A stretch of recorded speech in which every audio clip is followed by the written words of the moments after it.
Olha lá. Mas isso na tela, tá, pessoal? De vez em quando bate isso aqui. Se for numa lycra, então, se for numa lycra, a coisa fica feia. A máquina fica batendo no mesmo lugar e não é legal apertar muito o ponto. Você tem que ter uma máquina muito boa para isso, preferência uma máquina industrial, né? Uma máquina caseira, ela sofre bastante quando tem um ponto assim muito apertado. Na tela fica muito bonito. Inclusive, esse problema aqui acontece com as fontes. Tem pessoa que aperta a letra achando que não, agora vai sair bem. Aí quando bate fica ridículo. Mal sabe, na minha aula passada eu até avisei sobre isso aqui, que fonte pequena você tem que abrir o ponto e não fechar o ponto, né? Então 35 aqui no enchimento não é legal não, tá? Não cai muito nessa de colocar 35 aqui no enchimento, porque pode causar sérios problemas para o seu bordado e para a sua máquina.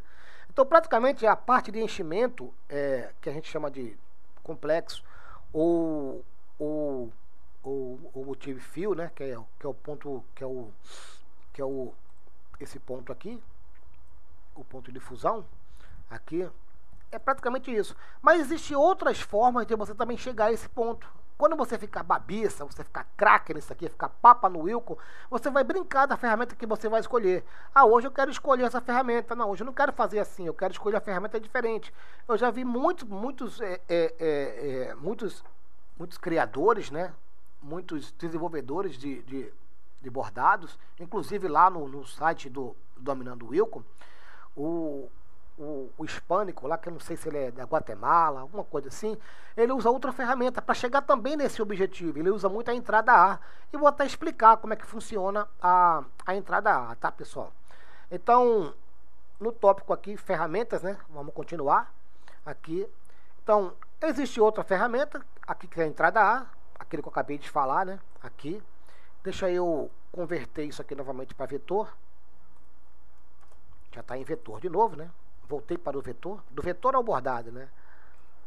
Voltei aqui para o vetor novamente e vou trabalhar com a entrada A. Peço um pouco de atenção, porque ela é uma ferramenta que a princípio faz com que o aluno desanime, não queira usá-la. Mas ela é muito boa, muito importante essa ferramenta, principalmente quando se faz folha. Quando se faz folha, ela é uma ferramenta muito importante. Vou utilizar ela aqui, tá?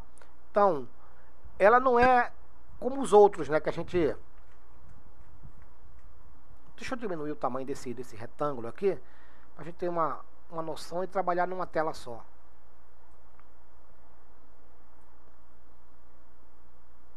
Mostrar tudo. Uma outra ferramenta, tá? Ele mostra a tela como tá. Diminuir um pouco aqui só para a gente ver. Então, vem aqui a entrada A. A entrada A, ela não funciona como os outros, que a gente faz o quadrado completo, né? Tipo assim, quero fazer assim, fazer isso aqui... E agora, faz o quadrado aqui e fecha o quadrado aqui. Ficou meio esquisito, né? Porque além agora o ângulo aumentou muito mais, tá um ângulo aí de que 80, 70 praticamente. E não é isso que a gente quer, né? Não é assim que a coisa funciona. Por quê? Porque eu fiz assim, dessa forma, né? Eu fiz assim, vim aqui e vim aqui. Então, ela é uma ferramenta para começar do menor para o maior, né? Então, se eu for utilizar essa ferramenta, eu ia utilizar ela assim, ó.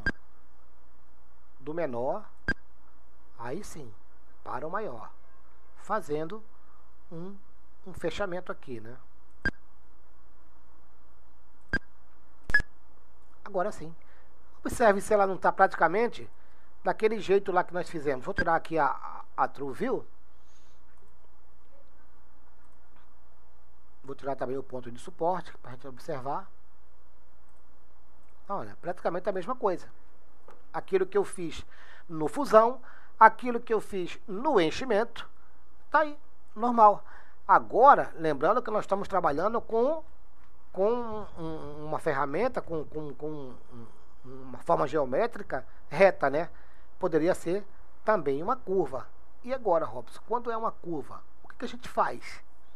O que nós fazemos? Desculpa. O que nós fazemos quando é uma curva? Dá para usar a ferramenta entrada A? Dá sim, não tem problema nenhum. Eu vou fazer novamente aqui um vetor. Vou fazer ele bem ao natural mesmo. Vou colocar aqui uma cor rosa. Vou duplicar aqui Ctrl D, como eu mostrei nas outras aulas, né? Vou marcar aqui. Vou colocar isso aqui uma cor qualquer, só pra gente ter uma definição de cor diferente. Então, olha, eu falei, né? Uma aula ela entra na outra. Então, ela pode fugir um pouco de ferramentas, passar um pouco para macetes, né? Então, aqui em cima na minha barra de ferramenta, vou marcar aqui os dois. Ou posso passar o mouse aqui e marcar os dois. Aqui os dois estão marcados, um embaixo e um em cima. Existe essa ferramenta aqui, ó, chamada de aplanar. Olha lá, o mouse tá lá em cima, aplanar. O que eu vou aplanar? É sempre quem está em cima com quem está embaixo. Então, se eu precisasse fazer um pneu de um carrinho de bebê para bordar, então, o que seria bem isso aqui? Aplanei. Então, o que aconteceu? Eu vou tirar essa outra versão aqui. Então, o que aconteceu? Eu já tenho um objeto e um outro objeto. Então, aqui o que eu poderia fazer era marcar o objeto, marcar a ferramenta, dar um Enter e já fazer a ferramenta, né? E o outro, a mesma coisa. Poderia marcar também, dar um Enter e também já fiz a ferramenta. Era só colocar aqui. Eu poderia deixar assim, né? Mudar aqui só um pouco a cor, passar aqui para branco, para a gente ter mais ou menos uma ideia de pneu. E o outro preto, né? Como se fosse o pneu de um carrinho, praticamente. Mas observa, vamos parar para observar aqui. Eu vou dar um tempo para vocês. Tá um pouco esquisito, não tá? Principalmente a parte da roda ali, tá um pouco esquisito. Então, tem como a gente melhorar isso aí? Tem como a gente melhorar o aspecto disso aí? Observe que eu utilizei agora o que? Eu utilizei ferramentas de corte. Utilizei uma ferramenta de corte para atingir praticamente o mesmo objetivo da entrada A, do vestimento complexo e até mesmo do ponto de fusão, né? Ali, tudo aquilo que nós fizemos, só que o ponto de fusão ele já dá o ângulo. É o que nós vamos fazer aqui agora. Observe que ele está aqui em entrada em enchimento complexo. Eu vou converter essa imagem aqui, essa figura, para ângulo de ponto. Então, fazendo, já que ele é uma peça redonda, né? Vou fazer isso aqui. Olha que bacana que ficou agora. E se eu passar isso aqui para um ponto cheio, melhor ainda, né? Então agora dá bem uma ideia de pneu, né? Ali do pneu do carrinho do bebê. Tirar aqui o autoespaçamento, colocar aqui em 30, não aconselho ninguém colocar em 30, tá? Não aconselho, 31. Só pra gente fechar um pouco aqui pra ver se fica bonito. Ficou bacana, legal. Mas se você vai bordar ele assim de forma, um bastidor grande, você pode até colocar um 30, vai gastar muito mais linha, claro, né? Com certeza. Mas 30 não, pessoal. Coloca pelo menos 37, mas nunca assim, abaixo de 35. Na tela fica muito bonito, mas na hora de bordar pode sair ridículo. Aí você vai me culpar, dizer que eu vendi gato por lebre. Na verdade, eu estou ensinando que já é por prática isso, né? Já são 6 a 8 anos de Wilco, mais ou menos. Desde o Wilco 8. Então, já tenho uma experiência com relação a isso aqui, para poder passar para vocês, tá bom? Vamos lá, vamos continuar. Então, aproveitando, eu fiz aqui a entrada A, aqui, desculpe, eu fiz uma planagem, né, aqui, e também poderia utilizar a entrada A, Robson. Poderia também, sem problema algum. Deixa eu converter isso aqui para vetor novamente. Observe que ele voltou para a figura, né? Deixei apenas esse aqui do meio, e vamos voltar para a entrada A. Então, como fazer? Mesma coisa, do menor, sempre invadindo aqui a área do outro, né? Pode invadir sem medo, do menor para o maior. Não se preocupa que ele mesmo vai fazendo a curva.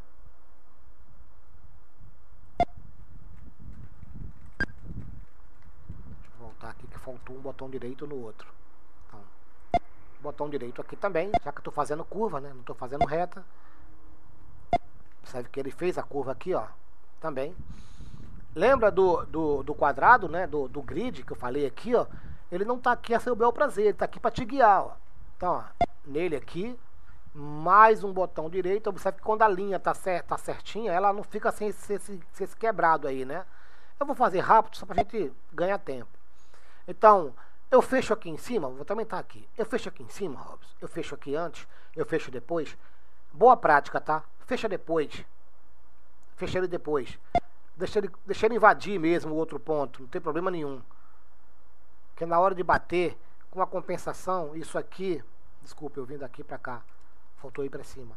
Com a compensação, esse ponto pode correr e ficar um espaço aqui no teu bordado. Então, vem aqui e fecha aqui, Enter. Tá vendo que nem apareceu a divisão, né? Aqui quando você passa o mouse aparece a divisão, mas quando você tira, observa que ele ficou idêntico ao outro. Vamos passar aqui para o enchimento cheio. Pronto, tá aí, tá? A mesma coisa, ou seja, são vários caminhos para eu chegar no mesmo lugar. Então o Wilco, ele te dá essa opção. Você, quem está familiarizado, tem que se familiarizar com a ferramenta, como estamos falando de ferramenta, né? Para chegar no objetivo que você quer. Então, nessa ferramenta, eu utilizei praticamente nada. Eu fiz aí 8 pontos, vamos dizer. Eu cliquei 8 vezes na tela e já tenho ali um círculo perfeito que poderia ser o pneu, né, lá do veículo, lá do carrinho. Eu já vi muitos bordados que tem o carrinho lá bordado, lá do bebê e tudo. Então, praticamente é isso aqui. Não tem mais o que fazer da entrada. Ela é um pouco chata, até porque faz com que a pessoa desista de usar. Mas ela é uma ferramenta e pode ser usada também. Vou deletar aqui para a gente falar de uma outra ferramenta, que é a entrada.